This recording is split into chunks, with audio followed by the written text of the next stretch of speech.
Nicolas Méus, tu quittes le CA de la fédération après 2 années de bons et loyaux services. Pour quelles raisons, justement, fais-tu un pas de côté? Pour des raisons purement professionnelles et puis d'équilibre personnel aussi. Je me suis rendu compte que je ne pouvais pas mener 2 missions à bien de concert. Donc, je suis entrepreneur et je me suis lancé à mon compte depuis l'été passé. Et je vois bien que depuis lors, je dois donner priorité à mon projet, au détriment de mon engagement au niveau de la fédération. Mais voilà, j'ai tout fait à fond pendant 2 ans. Je pense qu'on a fait de notre mieux pour à la fois assainir les finances de la fédération en faisant approuver les comptes de 2016, 2017, 2018 par les clubs le 2 mars dernier avant la Géorgie, en portant des projets aussi et puis en renouant un lien de confiance, même si rien n'est acquis, avec les clubs, avec nos membres. Donc voilà, je trouvais ça important de prendre le temps aujourd'hui et d'échanger avec toi. Et justement, quel est ton bilan personnel et un peu du CA après ces 2 années? Écoute, moi je suis très fier parce qu'on est bénévole, tout d'abord. Il y a plein de bénévoles dans notre sport qui sont impliqués au niveau des structures, au niveau des clubs. Donc je suis pas en train de... Le but ici n'est pas de m'attirer les louanges de qui que ce soit. C'est vraiment plus pour... une fierté par rapport à ce qu'on a réussi à mettre en place. Tout d'abord le plan stratégique qu'on a mis en place à l'horizon 2024. Je pense que pour la première fois, le rugby belge est doté d'un véritable projet commun à l'échelle nationale. La première étape de ce projet, c'était de unite, c'était de réunir finalement les entités qui gouvernent notre sport, qui permettent à tous nos jeunes, comme aux adultes qui pratiquent notre sport, de prendre du plaisir sur le terrain tous les samedis, tous les dimanches. Et je pense qu'on l'a réussi, vu qu'il y a quand même la belle histoire du Mandela. Pour l'anecdote, on a reçu un mail de Pepe de Neyer en pleine semaine un jour, qui nous informait de l'inauguration du stade le jour même. Donc qu'est-ce qu'on a fait? Moi j'étais en pleine réunion, là, je me formais dans une entreprise de coaching à l'époque et j'ai tout bazardé, tout comme Olivier Wellens. On était 2 à pouvoir se rendre disponibles et on a été sur place pour un peu serrer des mains, dire bonjour et finalement créer une relation privilégiée avec la ville de Bruxelles qui reste gestionnaire et propriétaire des lieux. Et initialement on avait 0 bureau dans cet endroit.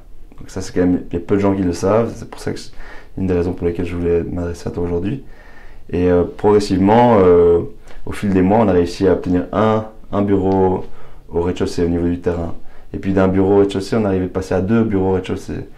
Et puis voilà, les mois passant et la négociation avançant, on s'est retrouvé avec 3 bureaux côte à côte, avec l'ALBFR, Rugby Vlaanderen et la FBRB, qui travaillent maintenant, qui travaillent à une synergie au service de notre sport pour la première fois de l'histoire du rugby belge. Donc c'est clairement une source de fierté incroyable et c'était une étape, une obligation sine qua non pour pouvoir commencer à construire. Et là, sincèrement, je le dis parce qu'il y a peu de gens qui peuvent être sur place pour l'observer, mais la journée, on voit les équipes opérationnelles de Rugby Vlaanderen et de la Ligue francophone qui passent de bureau en bureau. Ça prend le temps autour d'un café, ça échange, que ce soit Christophe Van Hout, que ce soit Mathias Rondou, Michel Debatz, Cécile Blondio, même Adèle maintenant qui a rejoint l'équipe, Ghislaine. Franchement ça bosse super bien et ça bosse ensemble. Et donc ça c'est quand même c'est une grande fierté. Est-ce que c'est pas l'une de vos plus belles réalisations du CA de ces 2 années? Certainement. De nouveau, c'est pas quelque chose qui est... c'est tangible, mais je veux dire, les gens ont pas... Nos affiliés, nos passionnés n'ont pas spécialement un œil là-dessus, en fait, parce que c'est ce qui se passe dans les coulisses de notre sport. Et je pense que c'est important de le souligner. Et justement, est-ce que les gens de l'extérieur ne se rendent pas compte, généralement, de la charge de travail, de l'implication que ça demande de faire partie du CA de la fédération? Souvent, c'est « Ah oui, je vais assister à quelques réunions par an », mais en fait, c'est vraiment une implication presque au quotidien. Tout à fait. Donc, si je devais quantifier, sur une semaine, je dirais que c'est au minimum un jour de travail par semaine, évidemment étalé sur plusieurs jours.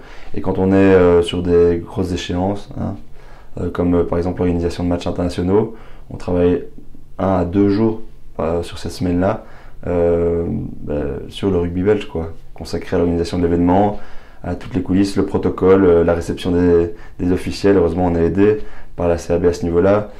Toute la logistique sportive, on est aussi aidé par une équipe de bénévoles, que ce soit avec Serge Goffinet, Eric Egelstein, toutes ces personnes que tu as fiches, que tu as pu mettre en avant dans un article récemment. Et je trouve que c'est important, Crichou aussi. Et donc, heureusement qu'on a ces personnes-là qui nous aident, parce que foncièrement, le CA de la FBRB, c'est quoi? C'est 5 personnes, et encore Yann est un peu plus en retrait, parce qu'il est quand même actif depuis quelques années. Donc là, 4 personnes, Salvatore, notre président, Olivier, responsable marketing, Diego, directeur technique, et moi-même qui œuvrons, qui faisons de notre mieux pour faire avancer les choses.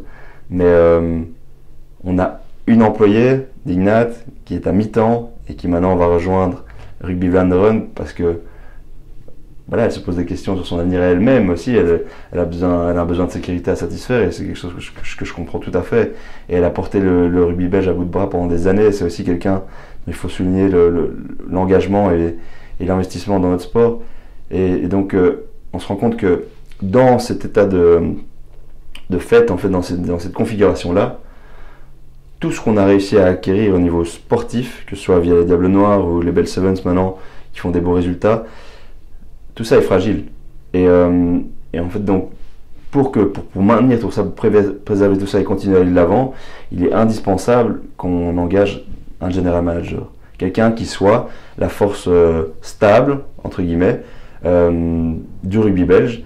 Et ce, abstraction faite des changements qui pourraient s'opérer au niveau du conseil d'administration. Il faut quelqu'un d'opérationnel engagé à plein temps et ça coûte de l'argent. Et donc, par rapport à ça, il y a un gros sujet qui est sur la table pour l'Assemblée générale du 14 juin, au-delà de la réélection du conseil d'administration. Ça va être le budget de 2019 avec cette question de est-ce qu'on augmente les cotisations de chaque affilié en Belgique de 15 € ou non. Et ces 15 € là, les gens ont peut-être parfois l'impression dans les clubs de signer un chèque en blanc. J'ai entendu cette expression dans mon propre club au Kituro. Mais en fait, un chèque en blanc, je peux comprendre cette perception parce que c'est avant tout les ligues qui ont un rôle de développement dans le rugby belge. Et donc qui sont au soutien des clubs et qui doivent former les coachs, les arbitres. Et puis avoir ce rôle de soutien au niveau structurel aussi des clubs. Et là-dessus, Christophe et Cécile bossent actuellement sur un beau projet. Mais nous, on est les gestionnaires de la locomotive en fait, du rugby belge, de ce à quoi les gens s'identifient, cette projection en fait, mentale et émotionnelle que les gens ont. Et donc parfois, on a des discussions avec les clubs hors d'AG où les gens nous disent « Oui, mais les Barbarians, ça sert à quoi ?» Ça sert à détecter des joueurs qualitatifs en Belgique qui sont amateurs de haut niveau pour venir nourrir le réservoir des Diables Noirs. Et donc la Bene Cup, ça sert à quoi? Ça sert à permettre à des joueurs qui jouent en Belgique d'avoir au minimum 3 matchs d'un peu plus haut niveau, via une compétition qui est lancée en début de saison. Et donc on a doucement un espèce de pathway, pour reprendre un peu le terme anglophone, qui se dessine pour les joueurs qui veulent, depuis les catégories de jeunes, rejoindre les équipes de l'élite. Sincèrement, jouer à haut niveau, c'est pas une finalité en soi.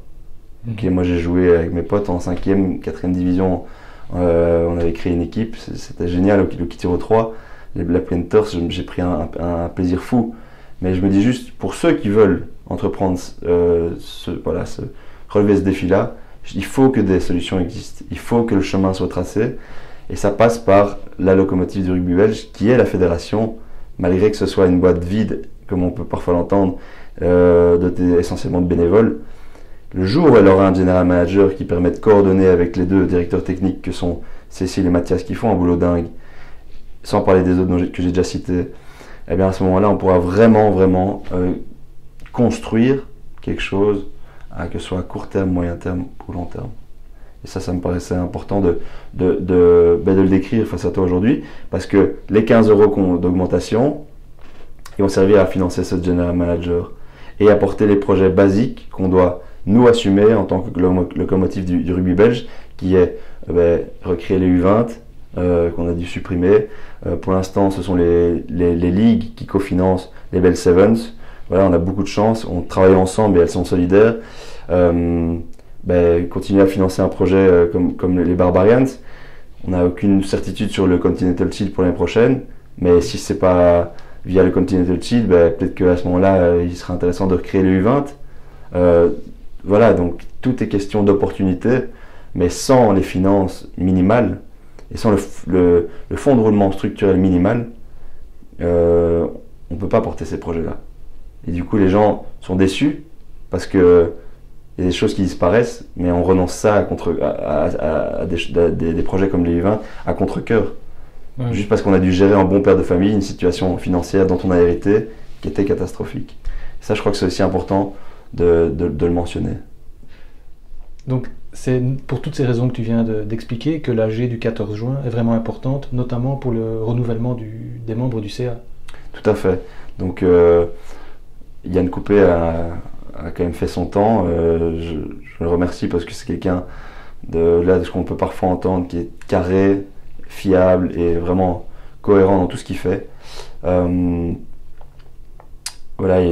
je me retire à titre personnel pour les raisons que j'ai énoncées tout à l'heure. Je ne vais pas parler pour quelqu'un d'autre, mais en tout cas ceux qui restent à bord, c'est en tout cas Salvatore et Olivier, qui sont pour moi un gage d'une continuité dans ce qu'on développe, dans ce projet à l'horizon 2024. Et je pense que c'est très important que la confiance des clubs leur soit accordée, parce que à titre personnel, je me suis investi dans ce projet, mais si je dois vraiment souligner l'investissement de 2 personnes dans ce projet, c'est Salvatore et Olivier. Sincèrement, Salvatore, on a commencé à en parler après que j'étais ma révérence chez Diable Noir, au coin d'une table et d'une bière, parce qu'il était engagé comme bénévole au niveau des Diables Noirs. Olivier nous a rejoint en cours de route quand on a fait le tour des clubs. C'était à Anvers, on s'est rencontrés et il m'a dit après, vous m'avez convaincu, enfin Nico, tu m'as convaincu, aujourd'hui je monte à bord, c'est sûr. Et ce mec fait un boulot incroyable, quoi. Avec ses tripes, il a été un moment impliqué aussi bien au CA de Malines que de Rugby Van der Run que de la FBRB. Je sais pas, il a 3 enfants, il faut un peu que les gens prennent conscience du niveau d'investissement d'une personne comme ça. Pareil, Salvatore met sa vie de famille entre parenthèses, littéralement, pour faire avancer notre sport, parce que on partageait un point commun, c'est qu'on en a fait une obligation morale, en fait. Parce qu'on voyait que les choses sombraient quelque peu, et donc, voilà, pour toutes ces raisons-là, pour toutes les concessions ou les sacrifices qu'on a fait, on a de nouveau le droit et le devoir d'être fiers de ce qu'on a mis en place. Et est-ce que tu as des conseils à donner à des gens qui voudraient justement s'investir et prendre le train en marche? Alors des conseils, qui je suis pour leur donner des conseils? Je dirais plutôt que les conditions, pour moi les critères pour être un bon administrateur, c'est clairement avant tout réfléchir avec sa casquette belge. À aucun moment on a essayé de favoriser nos clubs respectifs. Ça n'a jamais fait partie de la discussion, en fait. Au-delà de ça, l'intégrité, donc je parlais de conflit d'intérêt avec les clubs, mais aussi d'autres conflits d'intérêt. À titre personnel, j'ai été confronté à un conflit d'intérêt dans le sens où il y a eu j'ai eu une discussion avec Émile Vermont à l'issue du dernier match des Barbarians, dans l'avion, en lendemain de veille. Et on s'était dit qu'on allait discuter des synergies potentielles entre leur staff technique d'entraîneur et mon apport en tant que coach humain. Et là, à l'issue de notre discussion, il y a vraiment des synergies qui sont apparues. Et très vite, j'ai proposé une base d'accompagnement pour les filles, pour les Bell Sevens. Et là, directement, je m'en suis référé au CA. On a eu une réunion, ils m'ont dit il y a conflit d'intérêt, bien sûr. Et donc ils m'ont dit c'est pas compliqué, soit tu le fais gratuitement, soit tu ne le fais pas, quoi. Et donc je l'ai fait gratuitement, à titre bénévole, et de nouveau je suis très fier de ça. Mais ça montre aussi à quel point, à un moment, les limites entre l'engagement d'administrateur bénévole et mon métier qui est en partie lié au sport, et ben, à cette limite-là devenait ténue, quoi. Et pour cette raison-là aussi, je trouve que c'était sain et important que maintenant je me consacre uniquement à mon métier parce que voilà, c'est ma priorité et c'est ce qui paye mes factures à la fin du mois. Hein. Il n'y a rien à faire et je dois un petit peu penser à moi sur ce coup-là, à ma femme et à la famille qu'on a envie de faire ensemble. Du négativisme parfois ambiant, mais il y a vraiment beaucoup de projets positifs qui se mettent en place. Tout à fait. Typiquement, on a eu une réunion avec les deux ligues il y a quelques mois. On a présenté nos plans stratégiques respectifs et voilà, on a identifié les 3 forces du plan stratégique du côté francophone, 3 forces du plan stratégique côté néerlandophone. Et puis on a proposé de développer des projets à l'échelle nationale pour renforcer ces éléments. À la fois s'inspirer l'un de l'autre et en même temps travailler ensemble. Et à ce niveau-là, il y a à la fois le problème des licences, l'homogénéisation des licences qui a été posée, il y a tout ce qui est rassemblements nationaux au niveau des écoles de jeunes, et puis la question évidemment des règlements qui posent problème, qui ont encore posé problème récemment. Règlement. Et donc à ce niveau-là, rien que sur le projet des règlements par exemple, avec Bruno Kreut, président d'Audenard et Laoussine qui siège au CA de la LBFR, ben, on a travaillé à 3, vu qu'on a le point commun d'être juriste de formation, on a travaillé à un premier déblayage. En tout cas, on a identifié certaines incohérences dans le règlement de la fédération. Et maintenant, on a passé le relais à un avocat qui nous a remis une proposition, un premier projet, sur lequel on va échanger demain au niveau du CA de la fédération et avec les feedbacks des ligues. Et sur cette base-là, sur base de nos commentaires respectifs, l'avocat va pouvoir avancer.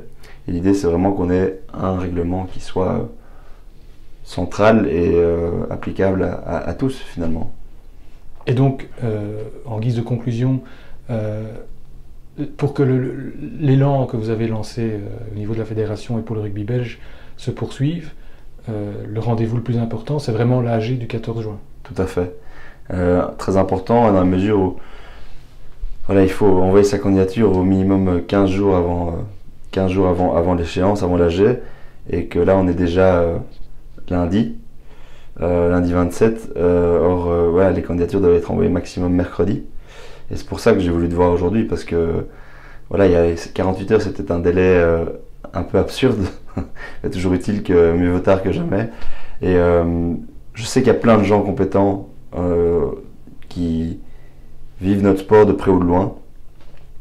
Nous, on n'est pas indispensable, on se rend indispensable parce qu'on s'est fixé des rôles au sein du CA et on a mouillé le maillot comme on a pu. Mais ce qui est très important, c'est que maintenant, il y a des gens compétents avec ces qualités cette casquette belge et cette intégrité. Et c'était un esprit d'entrepreneur finalement qui arrive à bord pour faire avancer les choses. Et voilà, je serais ravi que cette vidéo, d'une quelconque manière, ait un petit impact et crée un éveil chez quelqu'un pour vivre un projet qui est passionnant, sincèrement. Moi, à titre personnel, j'ai énormément appris, j'ai fait des belles rencontres et voilà, les gens avec qui j'ai travaillé sont devenus des amis et on se reverra autour d'un barbecue et d'une bière ou d'un Macorus selon les goûts dans les années qui viennent, c'est sûr. Et voilà, c'est une belle aventure humaine. Ça peut être sur le terrain, mais ça peut aussi être en dehors, dans les coulisses de notre sport. Et donc rien que pour ça, j'encourage quiconque à tenter l'expérience. Voilà, et à se porter candidat.